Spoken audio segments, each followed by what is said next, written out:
Mook and Mike's 100th episode. Join us while we watch some of our funniest moments. My brother Frankie. How you doing, pal? 100 podcasts. Isn't that unbelievable? Right? Unbelievable. I see we've got banners today, noisemakers. It's like New Year's Eve here. We went all the way out for our 100th podcast. And we're getting younger looking every day too, which is quite extraordinary. Yeah. Right? Speaking of younger looking, why don't you show me what the hell happened to your head there? You want to address my ouch? Your ouch? My owie? Did your wife hit you with her right hand? She's got a good left, Frank. You got to keep it. You got to keep bobbing and weaving. You know. How could she hit you with? She could come across your body to hit you with the left.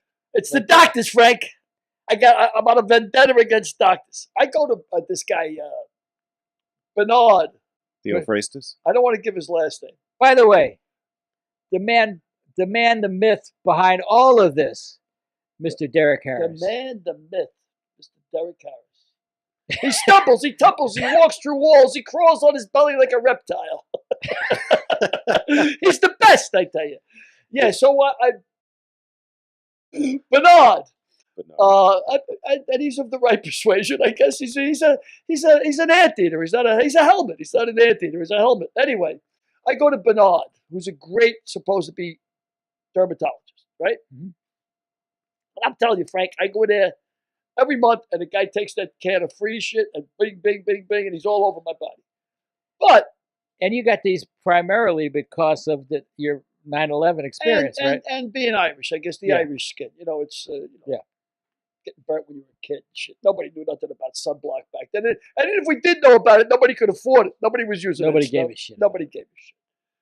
But anyway, this guy comes in, checks me out, and I strip down. The guy goes, the bald spot, you know, the little crown, the whole deal. He doesn't see this. My wife is an RN, and she says to me, I don't like the look of that one. She goes, I haven't checked that out. Well, I go in, and it's a dot, I swear to God, as big as a grain of salt. Mm-hmm. I go in, the guy says to me, oh yeah, that's got to come off. I said, but you didn't say nothing 2 weeks ago. You just did this. You didn't notice it. He goes, well, it's got to come off. So I go in. The guy gives you the needle. Big deal, no big deal. Goes in and cuts it out. Send it out to the lab. He goes, oh, we got to go in again. Goes in again, cuts some more out. Go in again, cut some more out.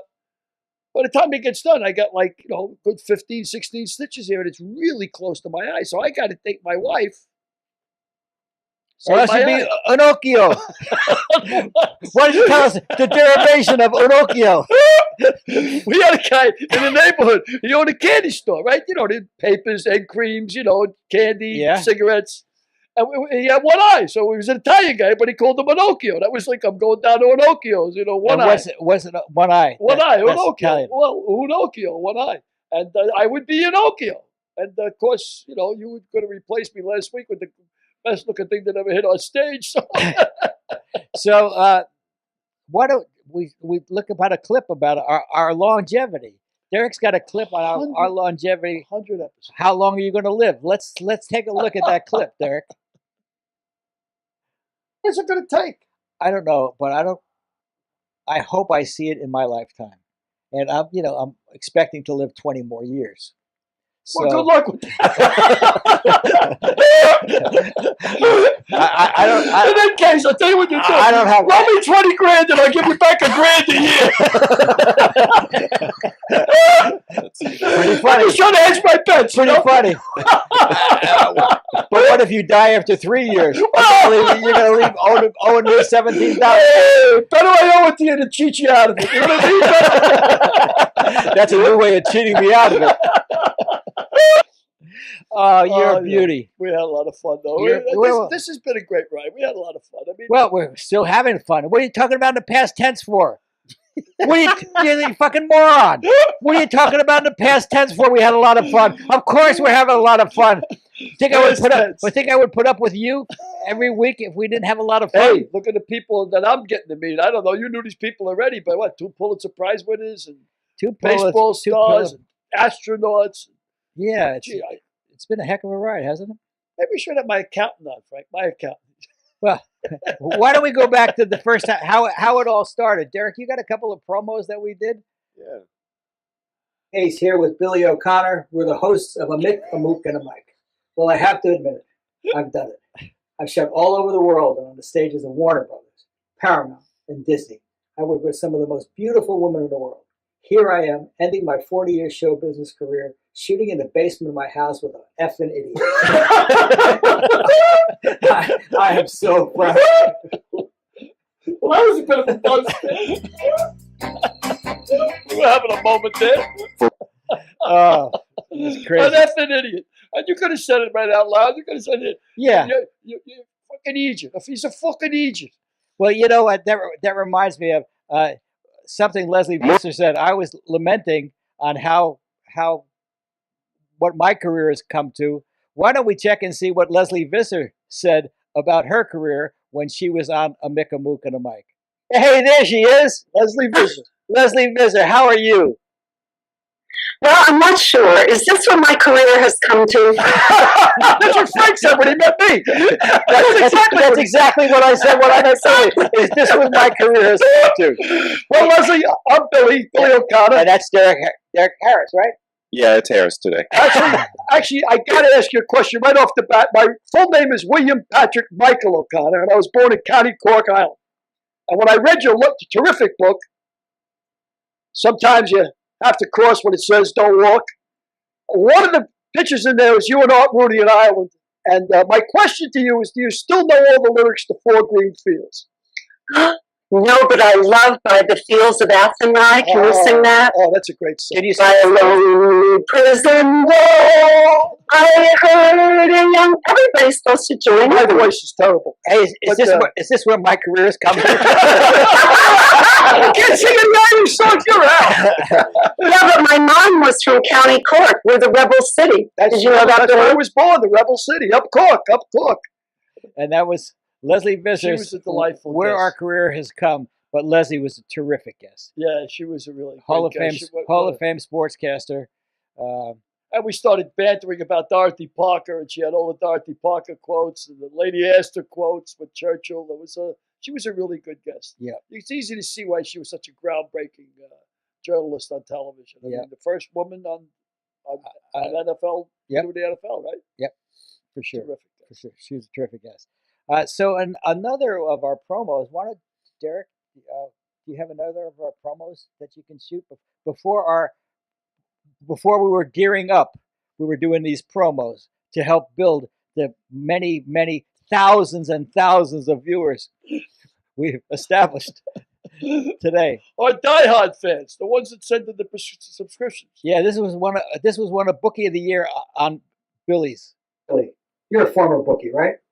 If they play football this year, why don't you give our viewers some football tips? Oh, yeah. I got a great tip for you handicappers out there.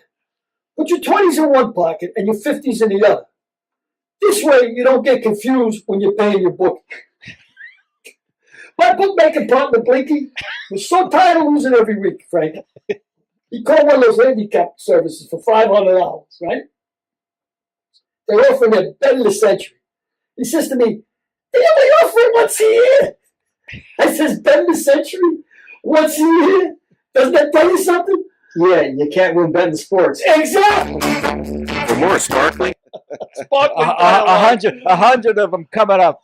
After 100, you're not sparkling anymore. I don't see you sparkling. Well, you you got to get sparkle. a little flat, but whatever. Not So- me, Frank. I'm not flat. So then we did our first episode, and we had probably one of the more memorable moments ever on A Mick, a Mook, and a Mike were with Billy's mispronunciations. So a little miscommunication. a little miscommunication coming up. Dick. Bones, Dick. Exactly, Dick. Like I had the good fun. I had a steakhouse up in upstate New York. And Roger Bear used to come in all the time. He played golf at Bear Park Country Club, and then he'd come over for a steak. Sweetheart of a guy. Maybe 5'7", Look at Frank's face. 7.5. look at Frank's face. He's like, Roger Bear. So he just played for the Raiders. He's also top 100. You think I'm going to know who Roger Bear is? Roger Bear. I can't tell him. Not Roger Bear. Rod Gilbert. Yeah. Yeah. What I say, Roger Bear? I don't know what the hell you said.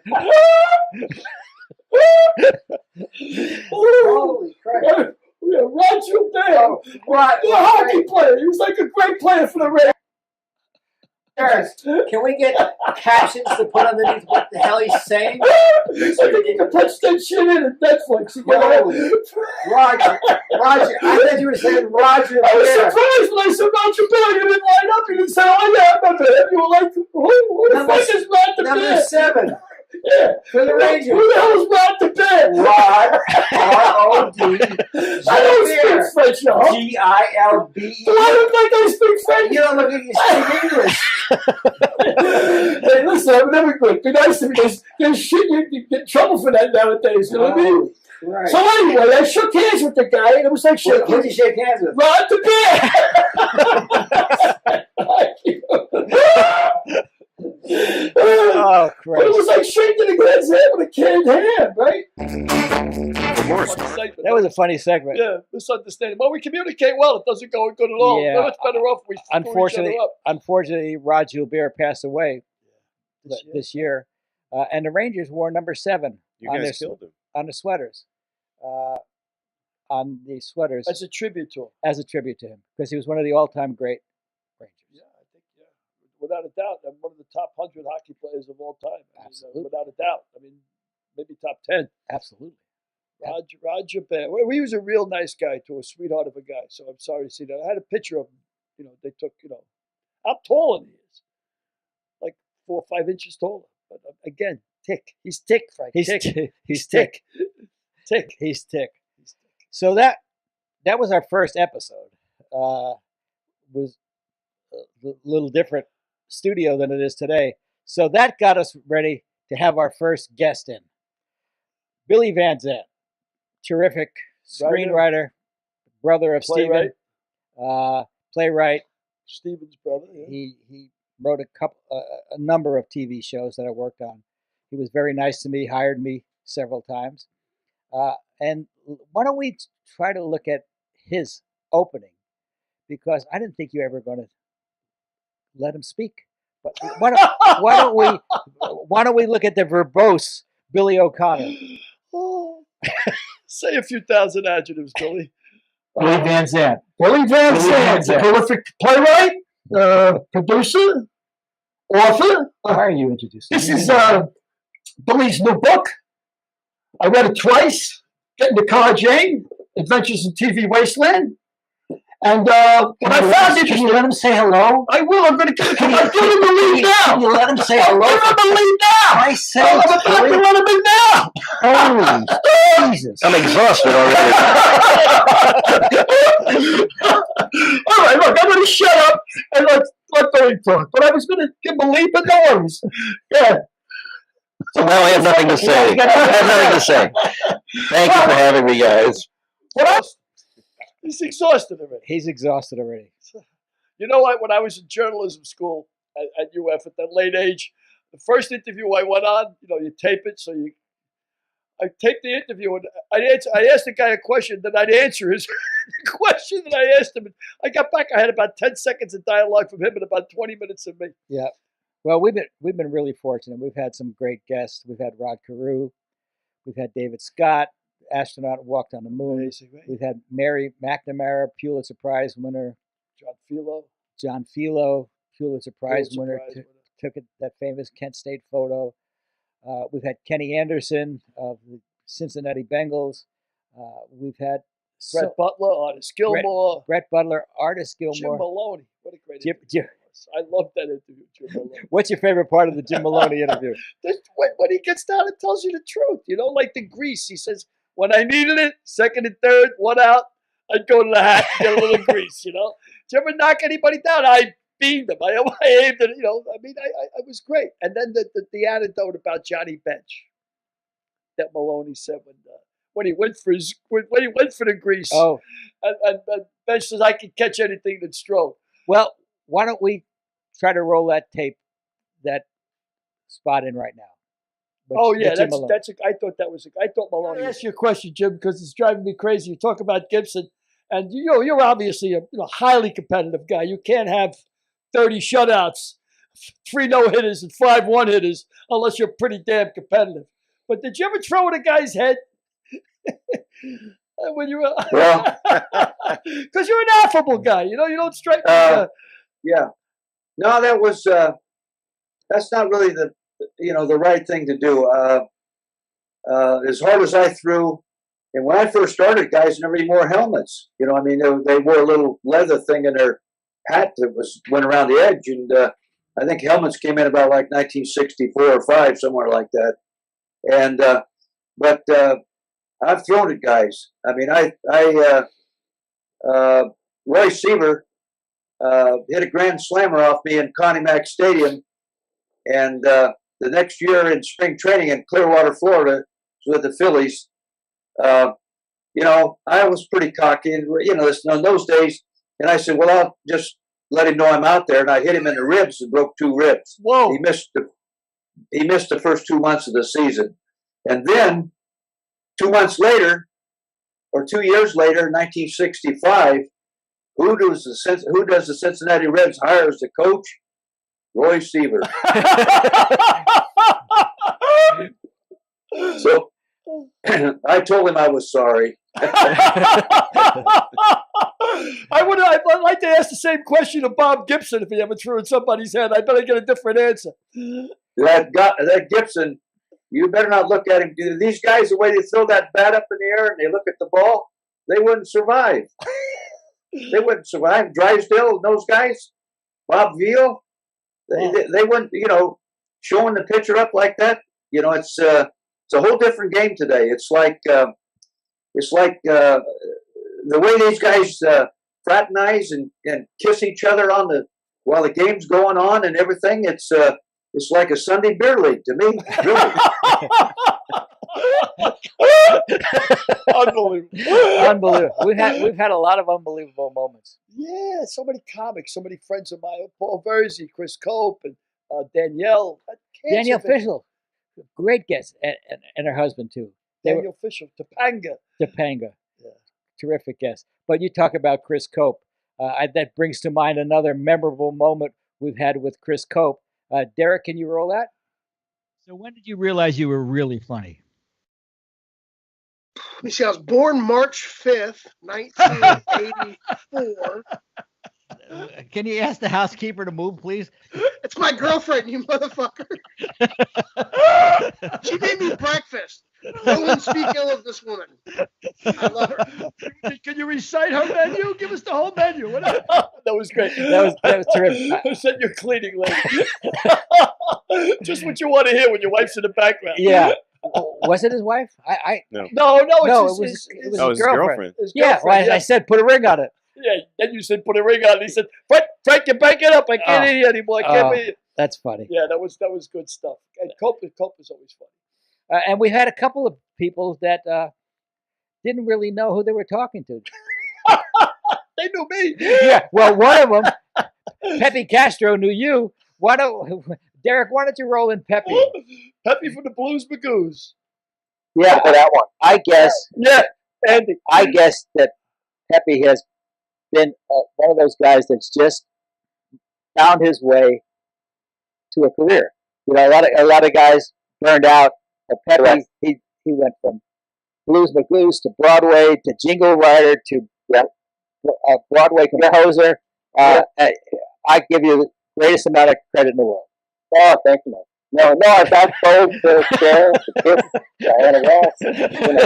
It's been along the way. And, when Billy said, don't quit high school, don't do it, Honesty to me is always the best advice. Go the other way for sure. I have the distinct whatever it is of the distinction of telling people when they say, "Oh, you didn't finish high school?" I said, "No, I didn't go to high school." You're the best, Pepe. Derek wants to ask you a question. Well, I got a question. This is a big ask. But since you're a jingle writer, I'm going to put you on the spot. So the name of the show is A Mick, a Mook, and a Mike. Okay? A Mick, a Mook, and a Fart. So... Okay, a Mick, a Mook, and a Mike. Right. So a Mick for the Irish fellow, a Mook for the Italian fellow, and obviously a Mike for the podcast. So... You want me to say something? Yeah. Could you do us a little jingle? A jingle? I mean, there's a guitar in the background. Oh, hold on. Let me see if really.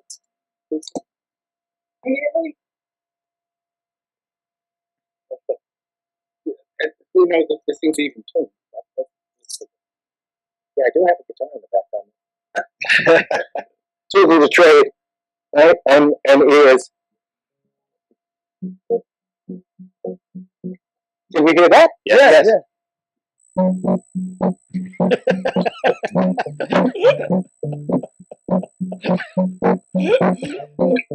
He's hoping to finish. A Mook and a Mike.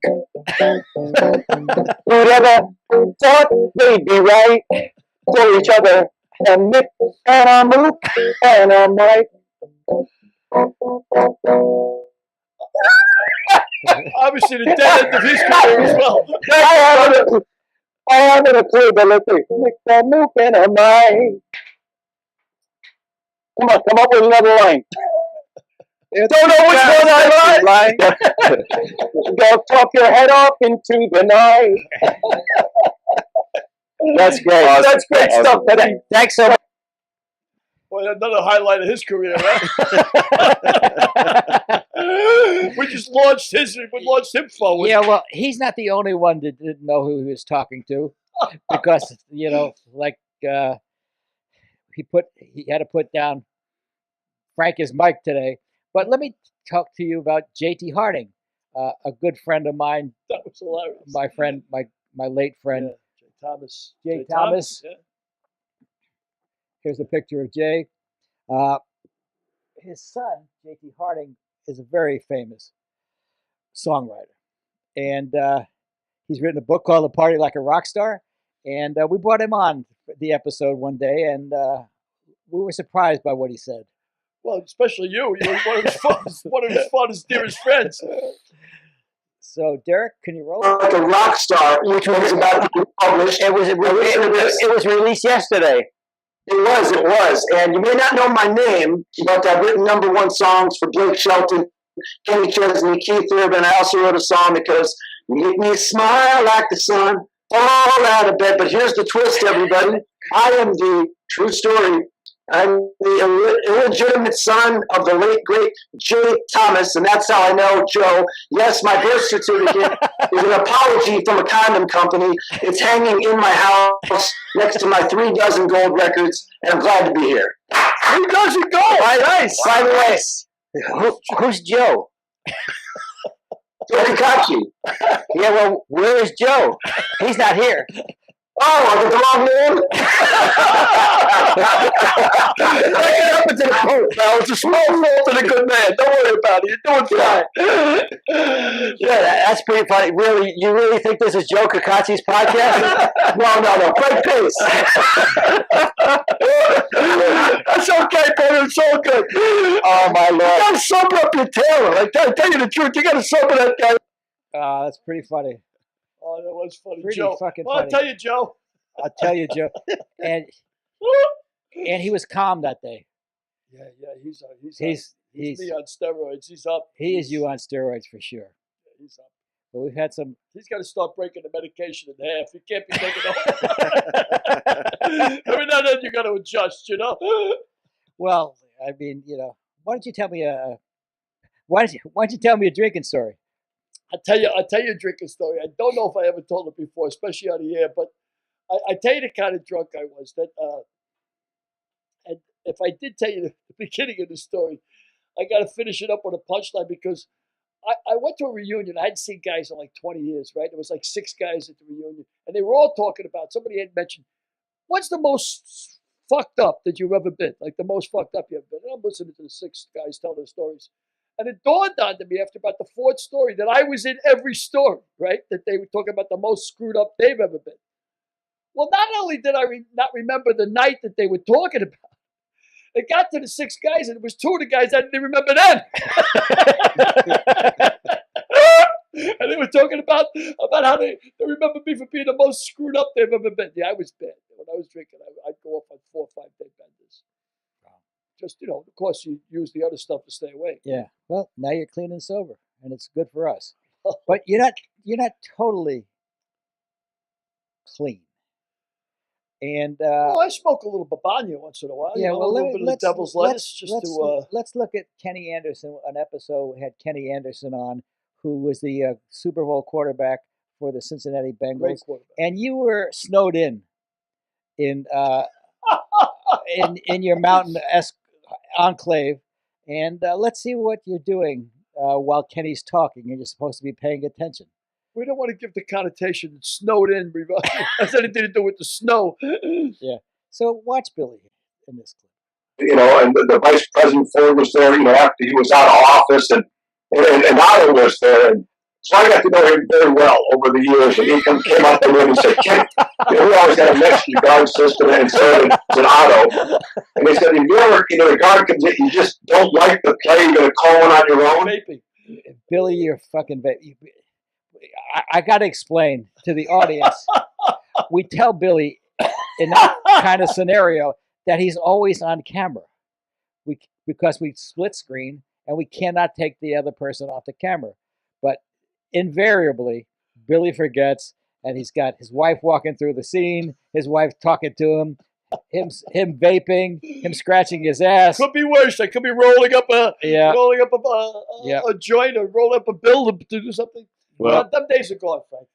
There's something else in that episode. It was pretty long. It was probably 3 to 5 minute segment of that episode where Billy received a text message, and so Ken's talking, and Billy's reading his text on his. First, he sees it go off on the desk, and he's looking at it, and then he picks it up. You can see the phone light up his face. The whole time Ken's talking. So. Oh well. A few faux pas. Is that faux pas? Well, another great guest we had. Well, we've had a lot of great. We've had a lot of great guests. I mean, we've had Dwight Hicks, who's Dwight Hicks and the Hot Licks. Dwight Hicks and the Hot Licks, 2 Super Bowl champions. We've had Brett Butler, one of our biggest viewerships. We had maybe 15,000 views on that. 15,000 views on Joe Regabudo. Oh, yeah, with Joe Rags, yeah. Brett Butler, I thought one of the biggest takeaways I took away from his interview was his advice, which is almost like Plato: know thyself, know who you are, know what kind of hitter you are. And Rod Carew, same thing, right? I mean, he knew what kind of hitter he had to be. Spray hitter, hit the whole fields. Know who you are. Yeah, well, Rod told me, he said he could have hit 20, 25 home runs a year if he wanted to, but he would only hit 280 if he tried to hit home runs. So in his third year, he decided to use the whole field. He said that's why God gave me the whole field. Use the whole field, and he hit 315 years in a row. He used it too. But Brett Butler, I thought was an instructional interview. I think anybody playing Little League ball or anybody who's trying to get a kid interested in baseball should watch that Brett Butler interview, and not because of us, by any stretch of the imagination. But Butler really gave a clinic about how to be a hitter. I thought it was really, really well done. And I'd like to go ahead. Sorry. And Doug Flynn also. Yeah, Doug the Glue. He gave a clinic on how to be a fielder and how to be a great teammate. And he was a great teammate of Johnny Bench, and they're very close friends to this day. Yeah, the other thing I was going to say about this is that episode with Rod Carew was the closest we've seen Frank get to crying. I don't know if you remember that. He almost cried at the end of that episode. Do you remember that, Billy? Yeah, I don't remember it, so just tell me why. Because Rod was talking to you about how much you meant to him. Well, why don't we run that clip? Let's do it. Rod, what is it like knowing Frank Pace for 40 years? 40 years. To be honest, he's been my brother, my cousin, everything that you can think of. He's, I can call on him whatever time, whatever situation, and I know he's going to be there for me. And, I love this guy. We've had a great relationship, and we're going to continue that relationship until one of us leaves this earth. I love you too, brother. That's a hell of a Be tribute. well. Hell of a tribute to you both. Yeah, love you, pal. Okay, love you too.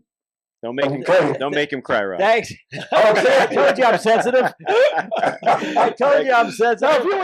That was really nice of Rod, and it was nice of you to remember that clip there too. So if you never say anything nice to you,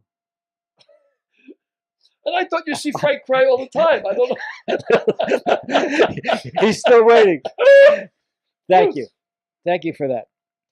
You know what? We another great guest we had, who started off the show with a bang, and I always like to start off the show with a bang, was my good friend James Lejour, who is playing Dr. J in Showtime series About the Lakers dynasty. about the Lakers, but he's been in a lot of shows before. So let's show the clip of when James Lejour was in studio with us. By the way, do you remember who were the first in studio guests we had? Yes, it was Stephen, right? Stephen Lang, right? You're unbelievable, Billy Van Zandt. Oh. Oh yeah, him too. He was our first guest at in studio. That's correct. We only talked to him about it like. Ask him again in 5 minutes. Huh? Come on. Who was our second guest? Oh, we just mentioned that. Alex. Woo! Hey, Billy, we know you got it. You got it. So why don't we bring on James Lejour? Bring on a clip of James Lejour. Speaking of good company, we got great company today. James Lejour. Come on, Frankie. How do you know me as? Come on, man. Jimmy Lejour. Jimmy Lee. Oh, that feels good. That feels good. You notice the guys from the East Coast, they always put a Y at the end. No matter what it is. Jimmy Lejour. Joey, Frankie, Johnny. A terrific actor. Bless your heart. Just a great actor. Well, he's got some resume, I can tell you that. The guy's done a lot of work. Either he's a good actor or somebody doesn't know what a lot of people don't know what the hell they're talking about. I can act like a good actor, man. That's what it is. So, James, I want to ask you first thing, what'd you drive here today? At least a Highlander, Toyota Highlander. It's still the same guy. You know what I mean? Just modest. I know that you're the same guy because you were so frugal when we were doing For Your Love that you drove. I think Derek, you got a picture of it, right? No. You drove a low red. And you drove it for year one, year two, and year three. Come on, man. We need a couple of milk crates underneath that, to work it out. That wasn't far off, man. That was amazing. But I did have a tire issue the first year of For Your Love. That's funny. Yeah, he was a great guy. Very nice guy. Pretty funny, wasn't it? Yeah. And you worked with him For Your Love 4 years. You worked with him the whole time. 4 years, but I've been a big fan of his career ever since. And, like I said, a lot of this business, key to this business is just keeping in touch with people you love and like. And I love and like James Lejour a lot. I always, after every episode we have, you always call up whoever was our guest and thank him for being on. And you always cross your T's and dot your I's. That's got to be a big part of show business. And luck. Yeah, luck. Boy, anybody who says they're successful and doesn't say they're lucky is full of shit. Luck and diversity. That's what I've taken. Luck and diversity, and you can read it all in our book, If These Lips Could Talk. Available on Amazon and any place on our website at Mick, a Mook, and a Mike, along with Lamar's Gamble and Combustible. 3 books that Billy wrote that I'm all very, very proud of. All three. Well, good stuff, Frank. We've had a lot of fun over the years, that's for sure. Yep. And hopefully a lot more to come. Yep. We've had great directors. Howard Storm, Don Scardino, Joel Zwick, Shelley Jensen. Shelley made a memorable debut. Oh, that's right. Yeah. on our show. Why don't you, Derek? And cool as a cucumber. Cool as a cucumber. The whole thing, yeah. Why don't we watch it, Derek? Let's bring on Shelley Jensen, Emmy Award-winning director, directed Fresh Prince of Bel-Air, Friends, and all. He's everything I said at the beginning of the show. He's a terrific director. How are you, my friend? I am good, sir, and you? How's everybody? Good. There's my partner, Billy O'Connor, my other partner, Derek Harris. Real pleasure to meet you, man. Really a pleasure. Hello. Hello. Paint or not? Paint. So I gotta tell the people about the paint. Why don't you tell the people about the paint, Shelley? Well, as we started the interview, they said, "Can you move the camera a little bit?" I said, "Well, yeah." So I moved my iPad, my iMac. Yeah. Can you just change your IMAX so it's not shooting, so you're not backlit? Well, Like just tilt it a little bit, one way or the other. I don't think tilting it's going to do it any good. No, I mean, move it to the right or move it to the left. Well, I'll try that. Oh, you're so opulent. You've got fucking 360-degree backlit. Oh, shit. Holy shit. You will not believe what happened. What? You are not going to believe it. Oh, fuck. Holy shit, a whole fucking can of paint just spilled. Oh, man. Holy shit.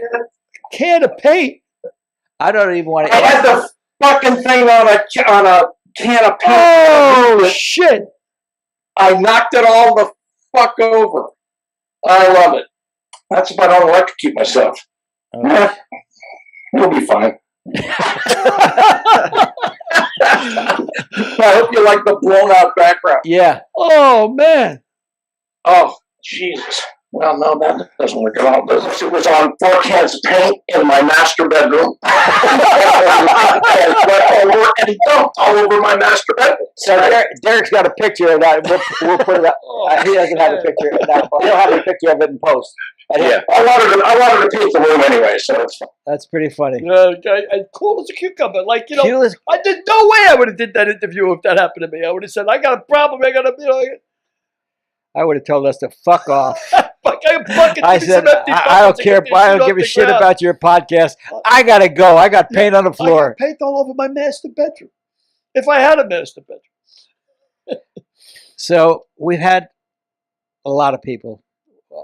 A memorable person was the LA Times columnist T.J. Simers, who I thought was going to give us some dirt on a very famous athlete who since departed. But can you show us that clip, Derek? Kobe. Tell me your take on Kobe. Well, Kobe is Kobe and Junior Seau and Jeff Kent and John Wooden are probably the biggest guys in my life in some respects. With Kobe, I used to challenge him relentlessly, and he loved it. For the first several years of his career, I was closer to him probably than any media member.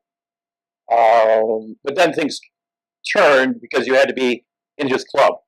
You had to only say nice things about Kobe. And that's furthest from what I was going to do. So I'm trying to think of the one summer, Palenka, who was his agent, said, Kobe's not going to talk this summer. What do you mean Kobe's not going to talk this summer? I talked to him all during the year.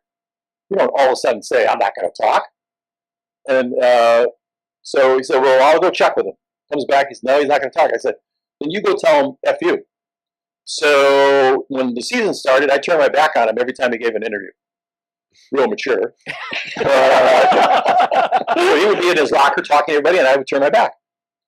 At the end of that year, he was going to go play in the Olympics. So they had Olympic practice in Las Vegas. So now I haven't talked to the guy in over a year. So I went to the practice, stood right in front of him. And I had sent him pacifiers because he had been a big baby. And said he wanted out of the Lakers because Russ wasn't paying him enough money. Yeah, he wanted to go to Dallas Clippers. Yeah. And so there's all the national media there, and then it's Kobe and me. And we go at it. And he's telling them how I sent him pacifiers and, you know, and he was a master still going after you, but not losing his temper. So we finish up the interview, good-naturedly, and everybody leaves, but I follow him. Because I know he's got to take the Olympic drug test. And he's lost 17 pounds. And he's told the media in this big confab that he's just trying to get in better shape as he nears those of the end of his career. He was off the juice. He had to have the Olympic drug test, which is one of the toughest drug tests, and he was worried that he was going to fail the drug test. So I said to him, so you're saying he was on the juice? That's what I told him. I said, you're taking HGH. You know, great recovery drug, which everybody, not everybody, but a good portion of the NBA subscribes to. Mark Cuban wants it to make it legal.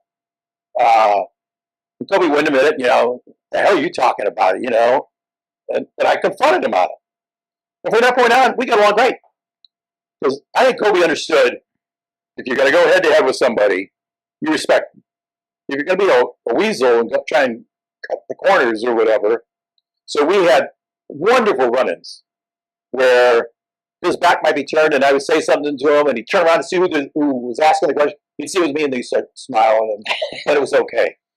So that's a fantastic. Yeah, that's that the was- kind of insight you're not going to get from many We're not going to people. get insight, and we're not going to get any stimulate any controversy either, because that got a little bit of notice. But I guess everybody's giving Kobe a pass because of the Yeah. unfortunate nature of his Of demise. course, and his Yeah. family and everything else. You Yeah. don't want to really dig up dirt on the dead. Let Yep. sleeping dogs lie, or Yep. sleeping bodies in this case, sleeping greats in this Yep. case.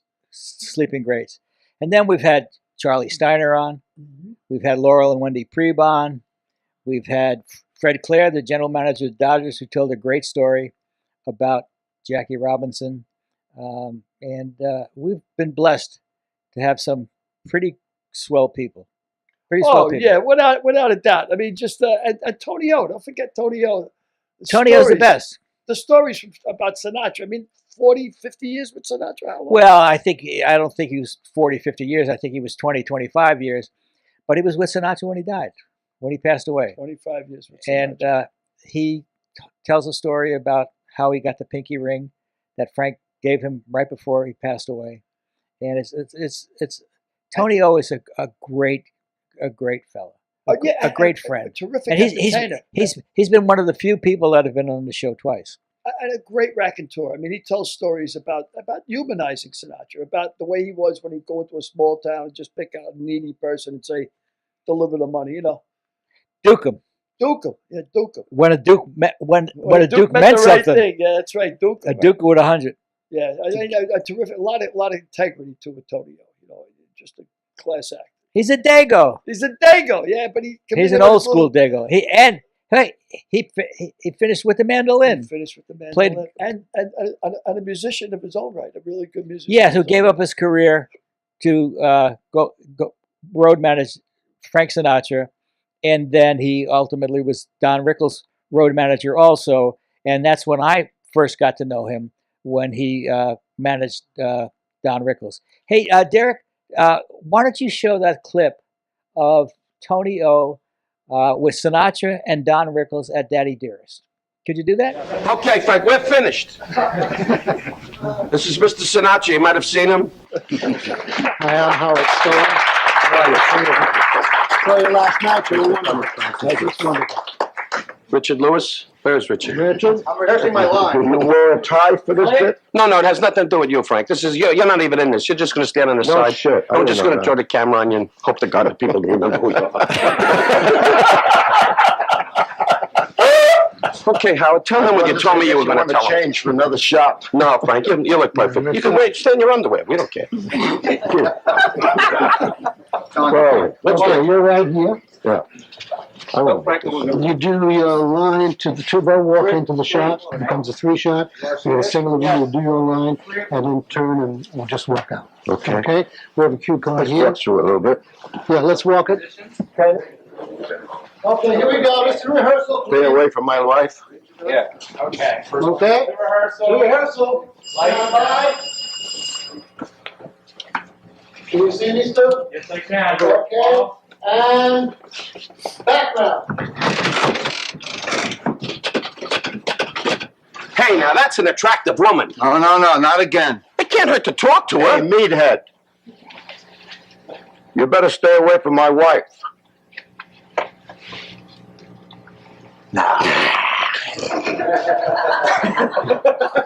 Jesus Christ, you're great. That's what we have to do. And if you'll just turn the neck right here. Okay, after taking my life. Okay, here we go. By the way, notice he's chewing gum. Jesus, what you do for your friends. Horrible. All this hard work all the time. We all set? Stand by and background.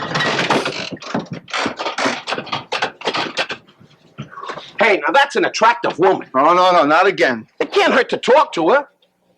Hey, meathead, stay away from my wife.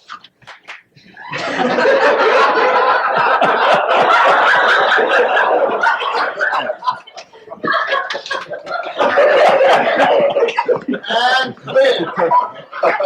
See you tomorrow. Good for me. Thank you very much. Thank you. We got it. Listen, Thanks, Frank. That's all mine. Call me. I'll come back. Take one picture.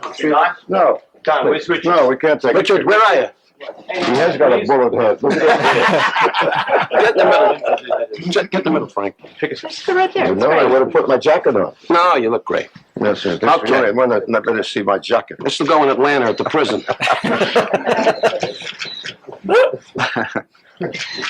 Hang on one second. Let's do the background. You're making a movie, huh? Background, please, clear. It's a movie she's making. How many are you going to use? I am ready. Well, you know. I say shoot. Shoot.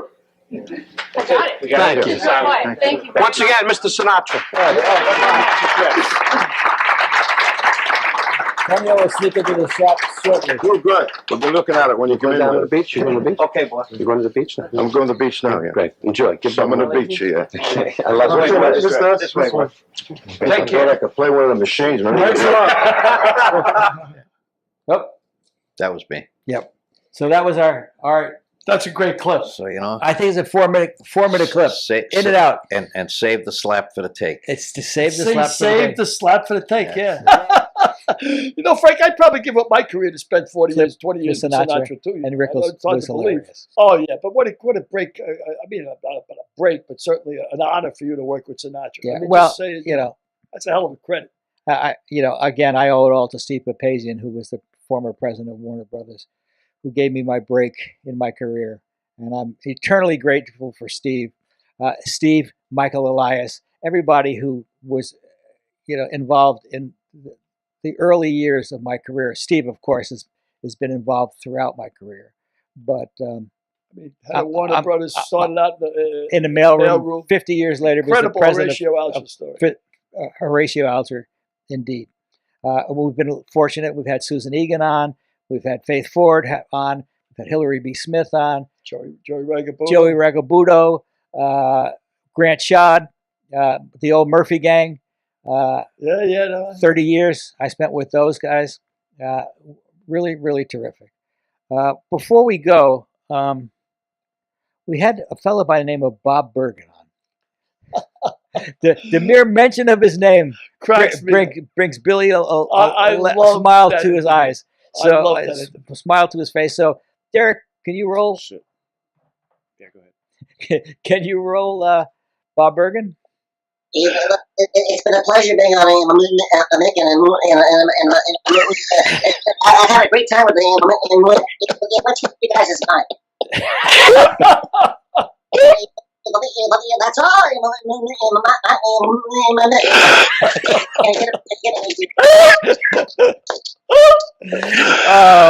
Terrific. I'd never be able to turn that off. That's just cracks me Bob Bergen, the voice of Porky Pig. Could you imagine sitting in a bar and somebody coming up to you and just started talking to you like that? I mean, it's the voice. Why don't you try it, Billy? Who, me? Oh, I'd love to be able to do that. That's so perfect. And he wasn't the original voice of Porky Pig, right? No, the original Porky Pig was Mel Blanc. Mel Blanc, right? And he did it all. If he was the original Porky Pig, he would be fucking 110 years old. What goes through? What's up, Doc? What goes through your mind? Doc? What goes through your mind? Well, I'm just doing it for our audience. Of course, I knew that. Who was our first guest in studio? Billy Van Zandt. Stephen Van Zandt's little brother or older brother? Right. Little brother. Little brother? Yeah. Younger brother? Who was our second guest? Alex. Boyman? Boyman.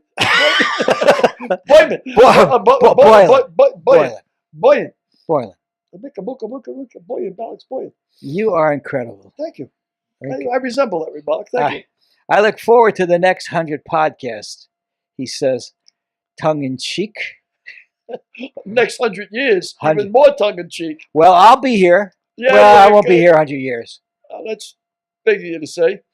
100 years, all new people, folks. Hang around. But Derek says these podcasts will live in infinity. Uh-huh. That is true. So put them in a time capsule and just I maybe think somebody they're in will a watch time- them 20 years. Well, They're already in a time capsule. They're in a time capsule up in the cloud. What the fuck is the cloud? I don't know what the cloud is. I just know that everything's up there. It ain't up there. The Where- cloud ain't up there. Where is it? It's down. Is it really? It's in hell? Pretty much. Aha. Controlled by the devil. For sure. Well, before God is good. The devil ain't a bad guy. either. before we get off on Derek's tangents, it's been a great 2 years. It's actually not been 2 years. It's been 100 episodes. We still have got 4 more to go before we get the 100th episode, 2 years anniversary. But it's been great. We've got 3 books out. I'm going to cry again. I was going to I'm say. going to cry again, Derek. I would love for you to say something sweet to Billy. Say something sweet to me. Yeah. Fructose. Well, on that note, thanks for joining us for a Thanks 100th for looking at it podcast. for I hope 100th you podcast. had That's as right. much fun looking at it as we had doing it. Yeah, it's been a lot of laughs. And really, I mean this with all my heart. Thank you, Derek. Yeah, thank you, Derek. Exactly. Perfect. Thank you guys. It's been awesome. Next week's guest, an Emmy Award-winning actress of Head of the Class, Christine Hodge.